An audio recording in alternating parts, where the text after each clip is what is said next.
L'événement politique qui nous réunit en tant que responsable de Benno Bokk Yakaar dans la région de Dakar. Une nouvelle dynamique a été créée depuis plus d'un mois, 2 mois, pour travailler ensemble, unis, dans le cadre des parrainages. Durant ces 2 derniers mois, nous avons eu à sillonner le département de Dakar pour collecter des parrainages et faire collecter des parrainages pour le candidat Amadou Ba. À cet effet, beaucoup de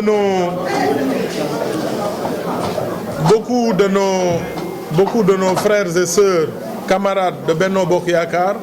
ont eu à participer à cet effort politique pour la continuité des progrès démarrés par le président Macky Sall dans le cadre du PSE. Le président Macky Sall, comme vous le savez, a choisi le Premier ministre Amadou Ba comme candidat. Amadou Ba, notre candidat qui habite à Dakar, qui est né à Dakar. Donc il était nécessaire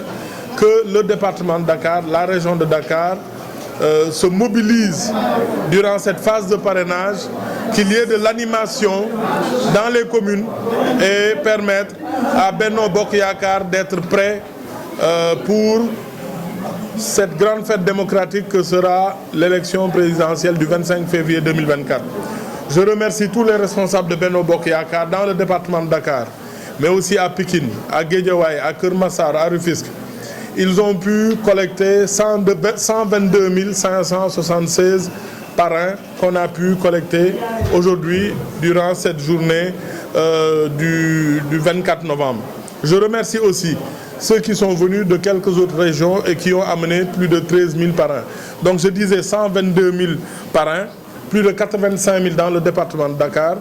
16 000 ou 17 000 dans le département de Pikine, Keur Massar 3 000 parrains et les autres régions environ 13 000 parrains. Nous avons aussi assisté à un événement malheureux. Il y a eu quelques bousculades dues peut-être à quelques difficultés d'organisation entre responsables sur des questions de sièges ou de places assises, mais il n'y a eu aucun différend entre des responsables de Benno Bokk Yakaar. Ce qu'il y a eu, c'est juste des bousculades dues à des places assises ou ce genre de choses. Donc nous nous en excusons devant tous les responsables, devant tous les citoyens sénégalais, parce que l'essence d'un parti politique, c'est pas la bousculade, c'est pas les disputes, c'est plutôt l'union, un projet, le progrès pour le Sénégal. Donc c'était un peu ce message que je voulais donner. Féliciter tous les membres de Benno Bokk Yakaar, mais féliciter aussi tous les responsables de la région de Dakar et particulièrement ceux du département de Dakar qui ont fait ce travail. Je voulais leur dire que le parrainage est qu'un échauffement. Si nous prenons un peu, si nous considérons l'élection du 25 février 2024 comme un match de football, nous devons comprendre que le préalable, c'est l'échauffement, c'est la préparation physique. Et le parrainage, c'était la préparation physique. Donc, durant ce mois de décembre, nous commencerons à entrer dans les départements de Dakar, dans la région de Dakar, pour aller voir les électeurs, pour aller voir les associations, pour rencontrer les forces vives et leur proposer le projet, le programme de notre candidat Amadou Ba. La politique, c'est le dialogue, c'est l'échange, c'est la rencontre entre des citoyens et des acteurs politiques qui ont un projet pour bâtir le destin de notre nation. Et c'est la raison pour laquelle nous les appelons à beaucoup de sérénité, mais aussi beaucoup de souplesse, d'ouverture, de dialogue avec les populations pour proposer ce projet qui sera le projet de notre candidat Amadou Ba. Donc ma gërëm leen sant leen yéen ñi nga xam ne yéen suñu mbokk journalistes yi takkusaan ba léegi ñu toog doon xaar ñu andi suñuy parrainage au département de Dakar ak ñëpp ñi nga xam ne dañoo bokk ci dynamique bi nga xam ne ñun ñoo ko sos gis rek ne Dakar dafa war a yëngu Dakar dafa war a am taxawaay ndaxte am na ñaari élection yu fi jiitu muy élection locale ak élection législative li ñu ci bëggoon yëpp yàlla deful ñu am ko yàlla mooy dogal loolu waaye nag ñu continuer di liggéey ndaxte jàpp nañ ne fii ñu jëm muy élection présidentielle 2024 bii di ñëw dañu war a fexe ba suñu candidat bi nga xam ne jàpp nañ ne mooy candidat bi gën a baax bi gën a am jaar-jaar bi gën a am expérience gën a am yéene ñu aar ko pousse ko jàppale ko ba mu mën a continuer liggéey bu rafet bi nga xam ne président Macky Sall tàmbali na ko. loolu nag jàpp nañ ne bu doon dañuy jël métaphore li tubaab di wax métaphore maanaam dañ koy misaal bu doon match football la dañ jàpp ne échauffement bi mooy parrainage bi mooy waxtu wi nga xam ne dañuy waajal suñu bopp natt suñu doole wër xool lan lañ am. département Dakar ñun ñii rek nga xam ne ñoo bokk ci benn dynamique bëggoon Dakar yeewu Dakar taxaw Dakar am taxawaay ba ñëpp xam ne ñu ngi liggéey ndax candidat bi fi la dëkk candidat bi fii la juddoo candidat bi fii lay yeewoo ñu def liggéey bu mucc ayib boo xam ne day tax ku ñu gis xam ne kat am nañ détermination te du ñu bëgg li nga xam ne am na local 2021 am ko ci li nga xamante ne moom mooy local 2022 ak législative 2022 muy résultat yoo xam ne du li ñu gënal ñu bañ a am jafe-jafe yooyu. loolu nag tax na tey liggéey bi nga xam ne def nañ ko ci ñaari weer yi tax na ñu am 122 576 parrains muy téeméer ak ñaar fukki junni ak ñaar ak juróomi téeméer ak juróom-ñaar fukk ak juróom-benn muy 122 576 parrains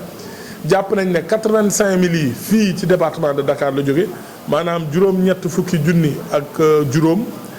jàpp nañ ne am na ci fukki junni ak juróom-benn yoo xam ne département Pikine la jóge am na ñetti junni yoo xam ne Kër Massar la jóge am na lu jóge Rufisque am na lu jóge Guédiawaye am na tamit lu jóge ci yeneen région yi buñ ko xaymaa fukki junni ak ñett la muy liggéey bi nga xam ne jébbal nañ ko délégué national ngir doon suñu participation ci liggéey bi. loolu nag comme jàpp nañ ne échauffement la waajtaay la rek natt sa bopp la li ñu bëgg mooy weeru décembre bu jotee ñu organiser wu fépp fuy gox fépp fuy goxaat ñu dugg fa lépp lu fay association lépp lu fay daayira lépp lu fay mbootaay lépp lu fay ASC lépp loo xam ne rek ay nit ay sénégalais ak ay citoyens la dajale ñu mën leen a seeti waxtaan ak ñoom ci projet ak programme bi nga xam ne candidat Amadou Ba ak Benno Bokk Yaakaar teg na ko ñu mën a janook ñoom waxtaan ak ñoom ndaxte politique nag du sànnantey xeer du buuxante du dóorante politique waxtaan la gis ngeen ñoo ko doon def sax fi ñu mujjee li am mooy waxtaan ak sénégalais yi yàlla may na leen xel yàlla may na leen ñu xam politique xam li ci seen cër donc li war mooy jëf yi ñu jëf bilan président Macky Sall programme mu candidat Amadou Ba ñu xam ko jaxasoog nit ñi wàccee suñu bopp seeti leen waxtaan ak ñoom déglu leen li leen ci neex ñu xam ko li leen ci andil njàqare ñu xam ko bu ko defee ñu corriger ko bu ko defee élection yi ñu am ci ndam continuer liggéey bu am solo bi nga xamante ne moom lañ tàmbali woon. sànq nag am na fi jaxasoo bu fi xaw a am ndax nag wax dëgg yàlla département Dakar dafa gëj a daje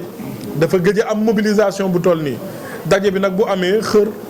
ak yooyu tax na ba buuxante am ci ay problème mu place bu ñu toog ak yu demee noonu. ba tax coow xaw fi am loolu nag ñu ci tuub dul suñu bëgg-bëgg waaye du kenn ku fi jotee kenn dafa di rek xër ak bëgg mobiliser ak bëgg wane Benno Bokk Yaakaar ak dynamique bi nga xam ne yëkkati nañ ko pour fal candidat Amadou Ba bi nga xam ne mooy candidat président Macky Sall di candidat Benno Bokk Yaakaar donc loolu moo doon kàddu yi ma gërëm leen sant leen déclaration rek lañ bëggoon def bañoon téye leen lu gën a yàgg ñu ngi leen di gërëm di leen sant wasalaam jërëjëf.